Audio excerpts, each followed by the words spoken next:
Hola, Dios te bendiga. Te doy la bienvenida una vez más a este programa La Biblia Leída y Explicada. Hoy vamos a continuar estudiando el capítulo 18 del Evangelio según San Juan. Vamos a estar leyendo una historia donde Juan nos narra qué sucedió después que arrestaron a Jesús, que Jesús fue llevado ante el sumo sacerdote. Pero mientras estaba leyendo este pasaje me di cuenta que hay 4 secciones, hay 4 pasajes aquí en este capítulo 18 que narran 2 historias que están ocurriendo a la misma vez. Por un lado está ocurriendo Jesús compareciendo ante el sumo sacerdote y por otro lado está ocurriendo la negación de Pedro. Y entonces estas historias Juan nos las pone entrelazadas, nos pone un fragmento de una, un fragmento de la otra, luego retoma la historia anterior, luego retoma la otra para darnos a entender que esto estaba ocurriendo simultáneamente. Pero para poderlo analizar nosotros, analizar por separado cada uno de los sucesos, aunque vemos evidentemente que ocurrían al mismo tiempo, vamos a leer primero las 2 partes que corresponden a Jesús compareciendo ante el sumo sacerdote y luego en el próximo programa vamos a leer entonces las 2 secciones que corresponden a la negación de Pedro. Así que hoy vamos a leer los versículos desde el 12 hasta el 14 y vamos a continuar desde el 19 hasta el 24 bajo el título Jesús ante el sumo sacerdote. Pero antes, como siempre, vamos a orar. Padre, te damos gracias en este día precioso. Gracias porque tú nos das la oportunidad de acercarnos una vez más a tu palabra. Yo te ruego, mi Dios Todopoderoso, que tú, Señor, me des sabiduría en esta hora para predicar tu palabra y que me des revelación del mensaje que quieres transmitir a través de ella a tu pueblo, Señor. Cómo la podemos aplicar de la mejor manera a nuestra vida. Dios mío, úsame y pon esta palabra en nuestros corazones, Señor. Te damos muchísimas gracias en el nombre poderoso de Jesús. Amén y amén. Gloria a Dios. Así que leemos la palabra del Señor. Evangelio según San Juan, capítulo 18, verso 12, dice así. Entonces la compañía de soldados, el tribuno y los alguaciles de los judíos prendieron a Jesús y le ataron y le llevaron primeramente ante Anás, porque era suegro de Caifás, el sumo sacerdote aquel año. Era Caifás el que había dado el consejo a los judíos que convenía que un solo hombre muriese por el pueblo. Seguimos en el 19. Y el sumo sacerdote preguntó a Jesús acerca de sus discípulos y de su doctrina. Jesús le respondió: yo públicamente he hablado al mundo y siempre he enseñado en la sinagoga y en el templo, donde se reúnen todos los judíos, y nada he hablado en oculto. ¿Por qué me preguntas a mí? Pregunta a los que han oído que les haya yo hablado. He aquí, ellos saben lo que yo he dicho. Cuando Jesús hubo dicho esto, uno de los alguaciles que estaban allí le dio una bofetada diciendo: ¿así respondes al sumo sacerdote? Jesús le respondió: si he hablado mal, testifica en qué está mal, y si bien, ¿por qué me golpeas? Anás entonces le envió atado a Caifás, el sumo sacerdote. Amén. Entonces, vamos a analizar aquí varios elementos de esta comparecencia de Jesús ante Anás. Primeramente dice que lo llevaron con los soldados, el tribuno y los alguaciles de los judíos, lo prendieron a Jesús, lo ataron y lo llevaron ante Anás primeramente. Entonces aquí nos habla primeramente de estos soldados, el tribuno y los alguaciles. ¿Quién eran estos? Los alguaciles de los judíos. Bueno, los soldados eran soldados romanos. Recordemos que Judas Iscariote, cuando fue a prender a Jesús, él fue con una turba de personas y él reclutó todo tipo de personas para ir con él. Evidentemente, él tenía temor de lo que iba a hacer y por eso fue acompañado de tantas personas que querían lo mismo. Tenían el mismo propósito, que era detener el ministerio de Jesús. Entre ellos vemos que habían soldados. Estos eran soldados romanos. Vemos que estaba el tribuno. ¿Quién era el tribuno? El tribuno era un cargo que tenía el Imperio Romano de una persona que estaba a cargo de representar al pueblo. Él representaba a los intereses del pueblo, de los plebeyos, pero era parte del gobierno romano. Es decir, era como una especie de líder sindical, algo así como lo entendemos ahora, pero en aquel momento era un cargo, pero que respondía a los intereses del pueblo, una persona que estaba, digamos, a favor del pueblo para interceder por el pueblo delante del gobierno romano.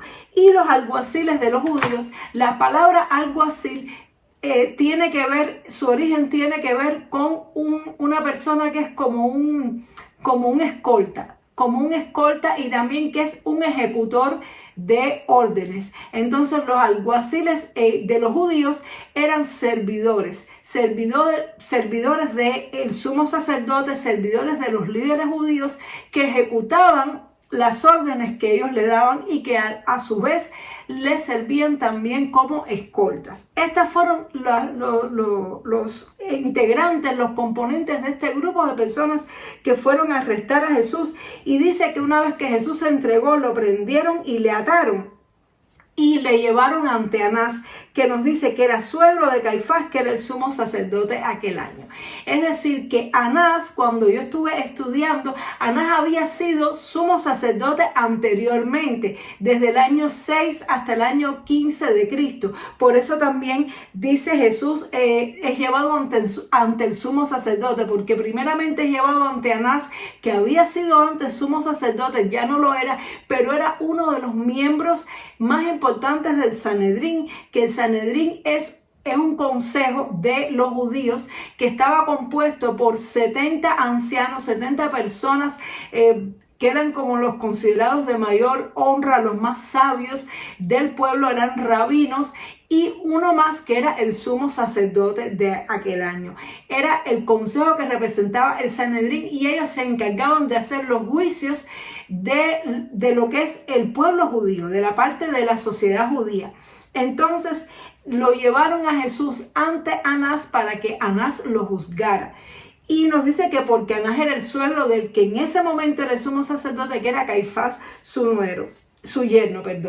Y entonces vemos acá que dice que precisamente este hombre Caifás, que era el sumo sacerdote, había dicho, y esto es una referencia a Juan 11 del 49 al 50, había profetizado que era necesario que un hombre muriera por el pueblo. Él no lo dijo pensando en que Jesús iba a morir por nuestros pecados. Él más bien quería darle muerte a Jesús, y el consejo que él dio fue de que Jesús fuera muerto para evitar una rebelión, para evitar un problema con los romanos. Por eso él dijo que conviene que un hombre muera por el pueblo, pero él no sabía que aunque él estaba hablando desde un punto de vista humano, estaba profetizando, porque aunque él tenía una mala intención en su corazón, era el sumo sacerdote y por lo tanto había una unción especial sobre él. Esto es una cosa tremenda, porque aquí vemos que la palabra de Dios nos dice que Él inclina el corazón de los reyes hacia lo que Él quiere. Y este hombre, por el cargo que tenía y por la designación espiritual que tenía, profetizó aún sin querer. Esto es algo tremendo, porque a veces vemos personas que dicen cosas que vienen de Dios, sin embargo su vida no está a la par de lo que debería ser la voluntad de Dios. No significa que estas personas estén actuando bien, pero aún así Dios les puede usar. Y lo vemos aquí, dice que este sumo sacerdote profetizó que Jesús tenía que morir por el pueblo, aunque realmente no sabía ni lo que estaba diciendo. Entonces vemos que dice que el sumo sacerdote le preguntó a Jesús, dice el sumo sacerdote por eso, porque Anás había sido también sumo sacerdote. Le preguntó a Jesús acerca de sus discípulos y su doctrina. Él quería que Jesús explicara, que Jesús diera explicaciones y se defendiera. Pero Jesús entendía una cosa, Jesús entendía que él estaba en un momento de prueba, él estaba en un momento difícil, y él entendía que toda palabra podía ser usada en su contra. Él entendía que era deber de defenderse y tratar de explicar. Él prefería mantenerse en silencio, y por eso Jesús no quiso dar explicaciones. Él no quiso defenderse, él no quiso gastar sus energías discutiendo con aquellas personas, porque él sabía a lo que iba. Él sabía que él iba a entregar su vida, y él no tenía ningún no había ningún propósito en él dar explicaciones ni defenderse. Por eso es que Jesús dijo, yo no he hablado nada en oculto, me estás preguntando por algo que es de conocimiento público. Todas las personas que están aquí han escuchado, mis discípulos, todos han escuchado. Yo he hablado abiertamente en el templo. Dice, pregúntale a ellos. En otras palabras, Jesús dijo, pregúntale a los testigos, ¿por qué me preguntas a mí?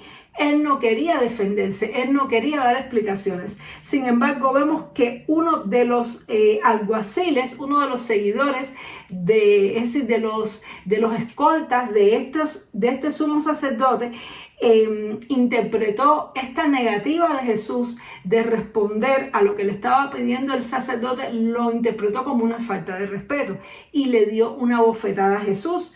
Por eso, y le dijo, así respondes al sacerdote, es decir, que ellos esperaban de que Jesús le rindiera pleitesía a los sacerdotes, de que Jesús hiciera lo que ellos decían, pero Jesús sabía las intenciones que había en su corazón, por lo tanto se negó a hablar, se negó a responder. En realidad él no le faltó el respeto, simplemente se negó a obedecer lo que le estaban diciendo que hiciera.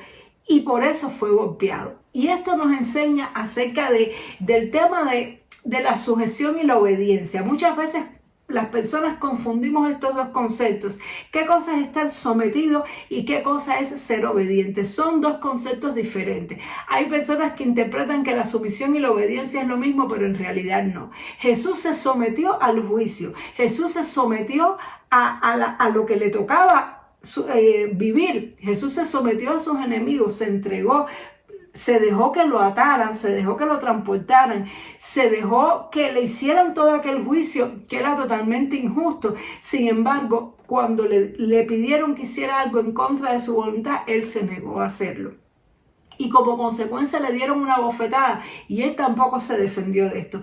Y esto también fue muy parecido a lo que hicieron los discípulos ya luego que Jesús resucitó, cuando ellos predicaban el evangelio, que los tomaban presos y los intimaban y le decían, en ninguna manera hablen más de este nombre, y les daban latigazos. Ellos se dejaban apresar, se dejaban dar de latigazos, se dejaban que le hicieran todo eso, es decir, se sometían a la autoridad. Sin embargo, cuando le decían que no hablaran más, ellos decían, de ninguna manera podemos dejar de decir lo que hemos visto y lo que hemos oído. Y eso nos enseña de que Dios nos ha dado a nosotros libre albedrío y nos ha dado la posibilidad de escoger a quién obedecemos. Nosotros podemos someternos bajo la autoridad, pero eso no significa que tengamos que hacer todo lo que una autoridad nos está mandando a hacer, porque en ocasiones entendemos que lo que nos están mandando a hacer no es correcto.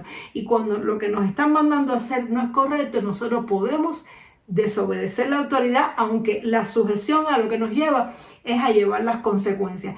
¿Qué es lo opuesto del sometimiento? Es la rebeldía. La rebeldía es usar uno la fuerza para defenderse. La rebeldía es atacar al agresor. Esa es la rebeldía. La sumisión es dejarse agredir, como hizo Jesús, pero no implica que uno tenga que dejarse, es decir, no implica que uno tenga que obedecer a todo lo que le están diciendo que haga cuando uno sabe que eso no proviene de Dios. Y eso lo tenemos que tener muy claro, porque la palabra de Dios nos enseña que debemos sujetarnos a todos, debemos sujetarnos a las autoridades, tanto en nuestra casa como en nuestra iglesia, como en la sociedad. Pero tenemos que tener un ojo crítico. Si lo que nos están pidiendo es algo que nos perjudica, si lo que nos están pidiendo hacer es algo que va en contra de lo que Dios quiere que hagamos, nosotros con toda sujeción podemos decir, no lo quiero hacer. Y eso, no, aunque algunos lo pueden interpretar como una falta de respeto, no es una falta de respeto, sino que es el uso del libre albedrío. Y eso también nos enseña que cuando estamos pasando por momentos duros de crisis, es mejor no hablar. Jesús estaba reservando su energía para todo lo que él tenía que vivir y experimentar. Él no quería perder su tiempo convenciendo a personas que no se iban a dejar convencer. Jesús quería ser sabio administrando sus palabras, y eso es algo que tenemos que aprender, porque en ocasiones cuando nos vemos en una situación injusta, cuando nos vemos que estamos siendo juzgados por cosas que no hemos hecho, a veces tenemos la tendencia a querernos defender, a querer atacar o a querer por lo menos mostrar evidencias para limpiarnos a nosotros mismos. Pero no, debemos dejar que sea Dios el que nos defienda, debemos dejar que sea Dios el que lleve nuestra causa. Y a veces en esos momentos lo mejor que podemos hacer y lo más sabio es quedarnos callados, es no hablar como mismo hizo Jesús. Y me llama por último la atención que cuando Jesús tomó esta actitud, que no quiso obedecer lo que le pidió el sumo sacerdote, él recibió una bofetada, recibió una consecuencia injusta por él no querer obedecer. Y sin embargo, esto no lo hizo a él conmoverse de lo que él tenía claro y de lo que él creía. El hecho de que lo golpearan, el golpe, la agresión es una forma de manipulación. Es una forma de manipulación usando la violencia para obligar a una persona a hacer algo que no quiere hacer. Jesús recibió el golpe, sin embargo, él no cedió a lo que le estaban diciendo. Simplemente respondió y le dijo: si yo he hablado algo malo, demuéstramelo. En lugar de golpearme, demuéstrame por qué he dicho algo malo. Es decir, Jesús sabía y él estaba claro en su conciencia de que el hecho de que él se negara a obedecer lo que el sumo sacerdote le estaba pidiendo no significaba ninguna falta de respeto, no significaba nada malo. Y él se mantuvo firme en sus convicciones y no se dejó influir por este tipo de manipulación agresiva y violenta. A veces cuando tú y yo nos vemos en una situación donde se nos agrede, se nos fuerza, pues cedemos ante la presión, pero Jesús no cedió ante la presión. Y lo que más me llama la atención es lo que él dice: ¿por qué me golpeas? Y esto es una cosa que me llama mucho la atención de Jesús, porque no es la primera vez que a Jesús le hacen algo malo, y cuando él le hacen algo malo, él lo que hace es una pregunta: ¿por qué me haces esto? ¿Por qué? Y esto me imagino que debió hacer pensar y reflexionar a este hombre. Jesús tenía tanto dominio propio, tanta paz interior, tanta capacidad de no dejarse conmover por nadie, que realmente me asombra y quisiera ser como Jesús en esa área. Esto me recuerda también cuando Judas Iscariote fue y le dio un beso para entregar a Jesús, y Jesús le dijo: Judas, ¿con un beso me entregas? Es decir, lo que le hizo fue una pregunta, como queriendo decir: mira lo que tú estás haciendo, ¿por qué lo estás haciendo, Judas? Y eso es algo tremendo. ¿Podríamos tú y yo reaccionar así cuando una persona nos ofende? Cuando una persona nos dice algo feo, nos maltrata, nos dice una palabra hiriente, ¿podríamos nosotros mantener la calma y simplemente decirle: ¿por qué me dices esas cosas? ¿Por qué me ofendes si no te he hecho nada?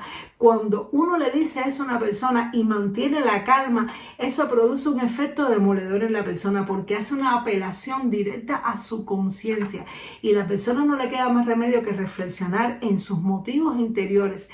Eso genera una introspección en la persona que hace que automáticamente todos esos niveles de ira bajen. Y es algo tremendo. Lo que pasa es que para ti y para mí es muy difícil, porque cuando nos agreden, cuando nos atacan, tendemos a responder de la misma manera. Tendemos a perder la paz y el control emocional y a contraatacar. O tendemos a deprimirnos y llorar y lamentar, pero poder mantener la ecuanimidad en medio de un ataque, en medio de una agresión, ya sea física, verbal, y poderle preguntar al agresor: ¿por qué haces lo que estás haciendo? Wow, eso realmente es algo que digo: Señor, algún día podré ser como tú. Quisiera que tú y yo pudiéramos ser como Jesús.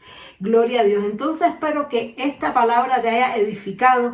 Todos los principios que hemos aprendido viendo cómo reaccionó Jesús cuando fue llevado ante una situación injusta, cuando fue juzgado, y que sepas que nos va a tocar también a ti y a mí vivir cosas así. A mí me ha pasado que sin yo hacer nada que lo merezca me han llevado a juzgarme, personas, no la ley, pero sí personas. Incluso tristemente me ha pasado dentro de la iglesia, hermanos que no han comprendido determinadas cosas y me han juzgado injustamente, y he sentido lo que sintió Jesús, y le doy gracias a Dios, porque en esos momentos, cuando te mantienes conectado con Dios, hay una capacitación sobrenatural de Dios para tu vida, para que te mantengas en paz en medio de esas circunstancias. Y aunque en ocasiones tal vez he tratado de defenderme, he sentido como el Espíritu Santo me dice: no te defiendas. Como el Espíritu Santo me dice: yo te voy a defender. Y luego veo como realmente el Señor me defiende. No en ese momento, sino pasado el tiempo después. Entonces, no sé por la circunstancia que puedas estar pasando, no sé si te ha pasado o te está sucediendo algo como esto, pero espero que esta historia te inspire a ser como Jesús, te inspire a mantener la calma, te inspire a someterte, pero no obedecer lo que va en contra de tu conciencia, lo que va en contra de lo que tú crees que es correcto delante de Dios, y que te inspire a tener ese fruto, esa templanza, esa ecuanimidad, ese dominio propio de mantener la calma, de no agredir al que te agrede, sino más bien preguntarle: ¿por qué me haces esto? ¿Por qué me ofendes? ¿Qué te he hecho yo? ¿Qué he hecho malo para que tú me hagas esto? Wow, es realmente algo tremendo. Dios te bendiga mucho y nos vemos, Dios mediante, en el siguiente programa para entonces analizar la otra historia que ocurrió paralelamente mientras Jesús estaba compareciendo, que fue la negación de Pedro. Nos vemos en el siguiente programa. Dios te bendiga. Chao.